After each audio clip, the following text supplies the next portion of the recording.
بسم اللہ الرحمن الرحیم۔ ناظرین، آپ جانتے ہیں کہ بہت بڑی بڑی ڈیولپمنٹس آج کل دیکھنے کو آ رہی ہے۔ سزاؤں کا موسم چل رہا ہے۔ کچھ دن پہلے ہم دیکھ رہے تھے جزاؤں کا موسم تھا کہ جو مجرم تھے انہیں کس طرح پارسائی کے سرٹیفکیٹ بانٹے گئے اور کس طرح انہیں ان مقدمات میں بھی آپ کہہ لیں کہ آزادی کا پروانہ ملا جن میں توقع نہیں تھی یا امید نہیں تھی، مگر چونکہ پاکستانی پولیٹکس میں چیزیں مینج کی جاتی ہیں تو یہ مینج کیا جا چکا تھا کہ جس کو انگلینڈ سے بلایا جا رہا ہے، جس نے اپنا علاج ایون فیلڈ ہاسپٹل میں کروایا، بڑا شاندار ہاسپٹل بنا ہوا ہے وہ، جہاں پاکستانی داخل ہونے کا تصور بھی نہیں کر سکتے، لیکن پاکستانیوں کے پیسے سے وہ ایک بڑا اسپتال بنایا گیا۔ ہمیں بعد میں پتا چلا کہ وہ بیسیکلی کوئی جگہ نہیں تھی بلکہ ایک اسپتال تھا جہاں 4 سال ایک شخص جو ہے وہ داخل رہا، 4 سال اس کے دل میں پاکستان کا درد ہوتا رہا، پھر وہی درد لے کر وہ وہاں سے علاج کروا کے اس وقت پاکستان آیا جب اس کو یہ ریالائز کروا دیا گیا کہ تمہیں ہم کسی نہ کسی طرح پرائم منسٹر بنا دیں گے، 25 کروڑ عوام بھاڑ میں جائے، ہمیں عوام سے کیا لینا دینا، ہم تو جمہوریت چاہتے ہیں، جمہور نہیں چاہتے۔ اور پھر اسی کے تسلسل چلا، وہ لاڈلا شخص تھا، اس نے کہا کہ میں بیمار بہت رہا ہوں، میری کچھ خواہشات ہیں کہ ایسی لیول پلینگ فیلڈ بنائے کہ میرے مقابلے کا آدمی نہ ہو، وہ نہ ہو۔ اور پھر ہم نے دیکھا عجلت میں فیصلے ہوتے ہوئے دیکھے۔ عجلت میں فیصلے کس نوعیت سے ہوئے؟ 342 کا بیان ریکارڈ نہیں ہوتا پھر بھی فیصلہ دے دیا جاتا ہے، ایک دن 10 سال، دوسرے دن 14 سال۔ توشہ خانہ کیا ہوتا ہے؟ توشہ خانہ سے تو گاڑیاں لے گئے، زرداری صاحب لے گئے، گیلانی صاحب لے گئے، نواز شریف صاحب لے گئے، کسی نے نہیں پوچھا، اس کی ضرورت نہیں تھی، لیکن خان صاحب نے جنہوں نے 50% پے کیا، ضرورت تھی کہ انہیں پکڑا جاتا کیونکہ وہ نظام سے ٹکرا رہے تھے۔ لیکن ایک بات سمجھ میں آ گئی، خان جیت گیا، نظام ہار گیا۔ جب آپ اس سطح تک چلے جاتے ہیں ایک شخص کے خلاف کہ آپ اس کی ذات کو اس سطح تک گرا دیں کہ جہاں پتہ ہو کہ گرے گا تو ہم بچیں گے، تو پھر اس کا مطلب اس ایک شخص نے پورے نظام کو نہ صرف ایکسپوز کر دیا، بتا دیا کہ آج تک ہوتا کیا رہا ہے یا کیا ہو سکتا ہے اور کس طرح کا ہو سکتا ہے۔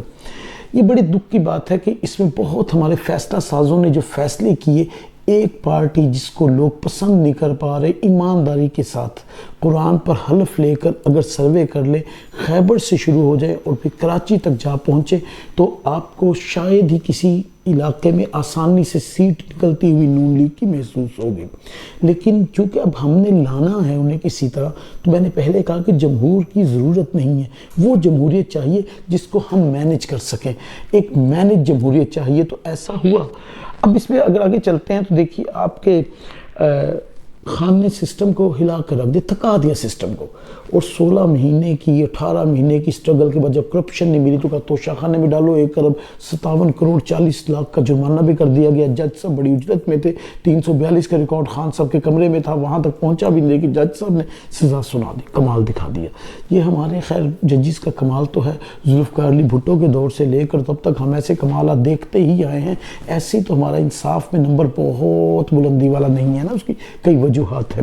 اب اس میں اگر آپ دیکھیں تو بشریٰ بی بی نے بڑا کمال دکھایا، اڈیالہ جیل جا پہنچی۔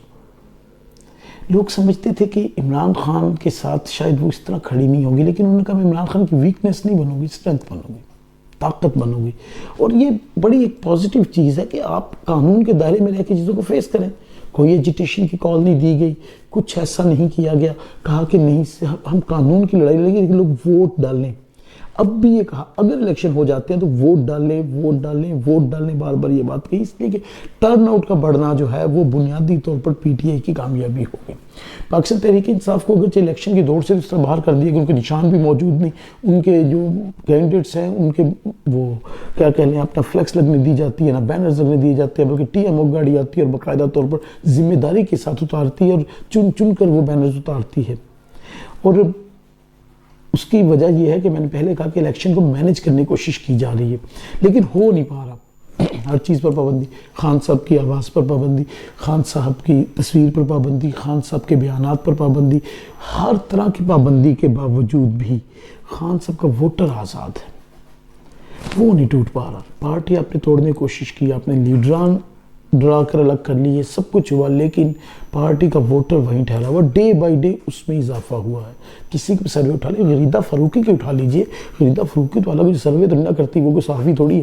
اب وہ چینل بیٹھ جائے تو وہ صحافی کہتے ہیں اپنے آپ کو، تو وہ اتنے دکھ کی بات ہے کہ باجوڑ میں ایک پڑھا لکھا نوجوان جو ہے اس کا قتل ہو جاتا ہے، یہ قابل افسوس بات ہے، بہت دکھ کی بات ہے، اور اس پر بھی وہ پروپیگنڈا کر رہی ہے، اس میں بھی لوگوں کو نامنیٹ جن کو کر رہی ہے وہ عجیب وہاں پہ کیفیت پیدا کرنا چاہتی ہیں، اور اسی صحافت اسی نوعیت کی ہے، اسی لیے اس پر میں تبصرہ نہیں کرنا چاہتا زیادہ، لیکن اتنا ضرور جانتا ہوں کہ اسی طرح کے صحافیوں نے اس شعبے کو بھی پوری طرح برباد کیا ہے اور کر رہے ہیں، لیکن چونکہ انہیں فائدہ ہوتا ہے اسی لیے وہ اس میں لگے ہوئے ہیں، اور ان کو بھی فائدہ ہوتا ہے، جنہیں پسند کرتے ہیں وہ باقاعدہ طور پر ایک لکھی ہوئی چیز دیتے ہیں، اور اسی کے مطابق وہ تجزیہ بھی کر دیتی ہے، اور بہت کلیورنس سے کرتی ہے، اور کلیور لوگ ہمیشہ ایسے ہی ہوتے ہیں، ان کو چھوڑے اس پر کیا تبصرہ کرنا یا تجزیہ کرنا۔ لیکن ایک بات ماننی پڑی کہ سزاؤں کے اس موسم میں آپ دیکھیں، جب سزاؤں پہ سزائیں چل رہی ہیں، لیکن جس کو سزا ہوتی ہے وہ مسکراتا بھی ہے، مسکرا کر ہر چیز کو قبول بھی کرتا ہے، اور کیوں کر رہا ہے اس کو پتہ ہے کہ جب بھی یہ کیس صحیح سطح پر سنا جائے گا، میرٹ پر سنا جائے گا، تو اس کے پرخچے اڑ جائیں گے۔ کبھی تو ایک منصوبہ انسان بناتا ہے، ایک اللہ کا منصوبہ ہوتا ہے، اللہ کا منصوبہ جو ہے نا ہونا وہی ہوتا ہے، اور صبر و استقامت انسان میں ہونی چاہیے، اور عمران خان نے ثابت کیا کہ وہ لیڈر ہے۔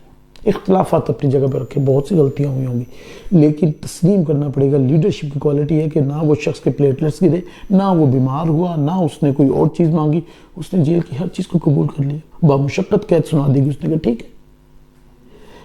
لیڈر اسی طرح کے ہوتے ہیں، جب آپ بڑے کاز کو لے کر چلتے ہیں بھی چھوٹی باتوں کو آپ کو اگنور کرنا پڑتا ہے۔ بہرحال اس وقت اگر ہم یہ دیکھیں تو اب خان صاحب کا جو مقدمہ ہے وہ انٹرنیشنل عدالتوں تک جا پہنچے گا۔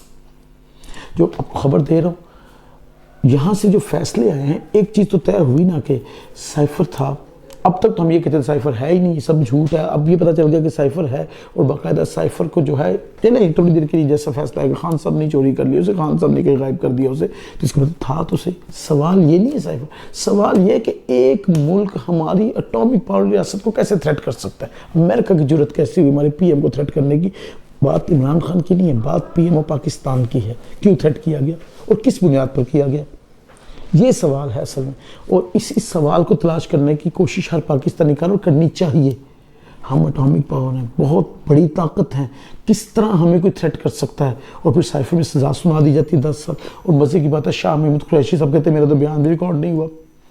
مطلب یہ ہے کہ فیصلہ تھا کہ سزا سنانی ہے، آپ کے بیان کی کیا حیثیت رہے گی۔ آج توشہ خانے میں خان صاحب کا بھی بیان بھی ریکارڈ نہیں ہوا، اور پھر بھی سزا جج صاحب نے بڑی اجلت میں سنائی، بڑی تیزی میں سنائی۔ یہ کیوں سب کچھ کیا جا رہا ہے؟ 8 فروری کو الیکشن میں نے پھر کہا مینیج کرنے ہیں، ایک بیانیہ دیا جا رہا ہے اس جماعت کو جس جماعت نے پاکستان کا بیڑا غرق کر دیا۔ 16 مہینے میں جو ان پارٹیز نے پاکستان کے عوام کے ساتھ کیا، لوگ نفرت کرتے ہیں ان کی صورتوں سے، اکیلے بھاگ رہے ہیں، پھر بھی ڈر رہے ہیں کہ ہم دوسرے نمبر پر آئیں گے۔ کیسی عجیب جماعت ہے۔ اس کے مخالفین کو ختم کر دیا گیا، اس کا نشان ختم کر دیا گیا، اس کے آزاد امیدواروں کو بھی وہ بینرز لگانے دیے جا رہے، فلیکسیز لگانے دی جا رہی۔ میں نے بتایا جیسے ٹی ایم او گاڑی بڑی ذمہ داری کے ساتھ آگے صفائی کرتی ہے، ان کے بینرز اتار دیتی ہے، اس کے باوجود بھی وہ جماعت خوفزدہ ہے کہ ہم اب بھی ہار جائیں گے۔ اب یہ خوف کیسے نکل سکتا ہے؟ ان کے دل سے نہیں نکل سکتا۔ اس کی وجہ جنہیں یہ یوتھیا کہتے تھے بڑے طنز کے ساتھ، وہ ان کے گلے کی ہڈی بن گئے۔ وہ 18 سال کا بچہ ووٹر ہے، وہ دیکھ رہا ہے کہ انہوں نے کیا کیا۔ 16 ماہ میں جب اس کے گھر سے روٹی چھینی گئی اس نے دیکھا ہے، تو وہ کیسے انہیں ووٹ دے سکتا ہے؟ عوام رل گئے، عوام کے برے حالات ہو گئے، ان کے دعوی ختم نہیں ہو رہے، تماشی ختم نہیں ہو رہے، عجیب قسم کی مداری کیا کھانا چاہتے ہیں، کتنا کھانا چاہتے ہیں اس ملک، ان کے پیٹ میں کیا ہے۔ ہم شیطان کی آنت ایک محاورے میں بات سنتے تھے، غالباً وہ یہی ہیں۔ سب کچھ کھا لیا انہوں نے اور ابھی بھی کھانے میں مصروف ہے، اس کے باوجود مزید کھانا چاہتے ہیں۔ اور مزے کی بات ہے اس کھانے کو، توشہ خانے کی مثال لے لیجئے، توشہ خانے میں کیا نہیں انہوں نے کھایا۔ کاش پاکستان میں قانون کی حکمرانی ہو، کاش پاکستان میں پسند اور ناپسند کے فیصلے نہ ہوں، تو ہمیں پتہ چل جاتا توشہ خانے میں کیا کیا گیا اور کیا کیا نہیں گیا۔ منصور علی خان کے ساتھ انٹرویو ہوا تھا مریم نواز کا، کیا اس میں ایڈمٹ نہیں کیا اس نے؟ تو کیا گاڑی توشہ خانے میں کوئی لے سکتا ہے؟ لیکن نہیں، ہم اس پر بات نہیں کر سکتے۔ ایون فیلڈ کہاں سے بنا بات نہیں کر سکتے، یہ بہت سنگین غداری ہو جائے گی یہ سوال کیا تو، بلکہ ہمارے پیسے ہیں، ہمارے پیسوں سب کچھ بنایا گیا، لیکن فی الحال بات یہ ہے کہ خان صاحب کو سزا سنا دی گئی، کل 10 سال 14 سال دی سزائیں سنانے کے بعد جو ہے ایک ایسا بیانیہ بنایا گیا کہ ایسا کہ سب کچھ ختم ہو گیا، لیکن میں آپ کو یہاں خبر دے دوں کچھ بھی ختم نہیں ہوا۔ یہ جس نوعیت سے سزائیں سنائی گئی اسی طرح سے ختم ہونے والی سزائیں ہیں، اس لیے کہ بہت سے جھول ہے فیصلے میں۔ جب آپ اسے پڑھیں گے یا سنیں گے تو آپ کو اندازہ ہو جائے گا کہ جو فیصلے کیے گئے ان میں بہت سی ایسی چیزیں تھیں کہ جس طرح اجرت تیزی تھی، بہت جلدی تھی، کیونکہ 8 فروری سر پہ کھڑا تھا۔ اب وہ جو کمٹمنٹس تھی پوری کرنی تھی اس کے ساتھ، جسے وہاں سے بلایا گیا تھا کہ تم آؤ، اور عوام نہ مانے تمہیں وزیر اعظم، عوام کے ماننے سے کیا فرق پڑتا ہے؟ ہمیں جمہوریت چاہیے، جمہور تھوڑی چاہیے۔ تو ایسی صورتحال میں لیکن اتنا ضرور ہوا کہ سارے کا سارا نظام جو ہے ایکسپوز ہو گیا۔ اب خان صاحب کا کیس اگر چلتا ہے بین الاقوامی کسی عدالت میں، تو اب چونکہ سیف بھی ثابت شدہ ہوا کہ آیا تھا، اب توشہ خانے کا معاملہ بھی پھر کھلے گا، تو کیا اس میں ملک کی رسپیکٹ رہے گی؟ پھر کیا یہ پھر ملک کی بہت عزت ہو جائے گی؟ کیا یہ بہت بہتر ہو جائے گا ملک کے لیے؟ کچھ سوالات ہیں جو یقیناً ہر پاکستانی کے دل میں۔ پاکستان کو اللہ قائم دائم رکھے، یہ ہماری ریاست ہے، اور یہ ہے تو ہم ہیں، یہ ہے تو سیاست ہے، اس کو قائم رہنا چاہیے، اس میں ہر طرح کی خوشحالی آنی چاہیے۔ اس کی خوشحالی کے جو اقدامات اٹھائیں گے یقیناً وہ لوگ پاکستان کے سب سے بڑے ہمدرد ہیں، لیکن اس کی خوشحالی اسی وقت ممکن ہے جب جمہور کو ان کا حق دیا جائے کہ وہ اپنی مرضی کی جمہوریت بنا سکیں۔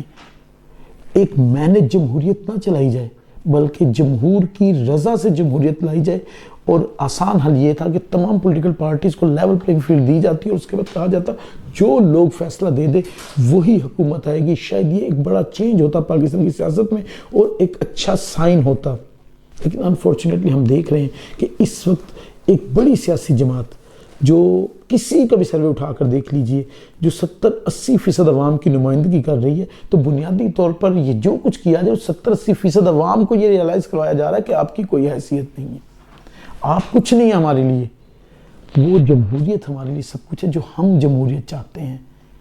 آپ جمہور ہوں گے، آپ کی کیا اوقات اس میں ہے؟ ہمیں ہماری مرضی کی جمہوریت چاہیے۔ تو اس جمہوریت کو اب کسی طرح یعنی چلانے کے لیے اس طرح کے اجرت زدہ فیصلے بھی ہمیں دکھائی دے رہے ہیں جو کہ ایک تاریخ بن جائیں گے۔ 30 سال بعد ان فیصلوں پر بھی یقیناً کہیں نہ کہیں کبھی نہ کبھی افسوس کیا جائے گا۔ ویڈیو اچھی لگی تو چینل سبسکرائب کیجئے گا، انشاءاللہ ایسی کسی ویڈیو کے ساتھ ملاقات ہوگی۔ اپنا خیال رکھیے گا، فی امان اللہ۔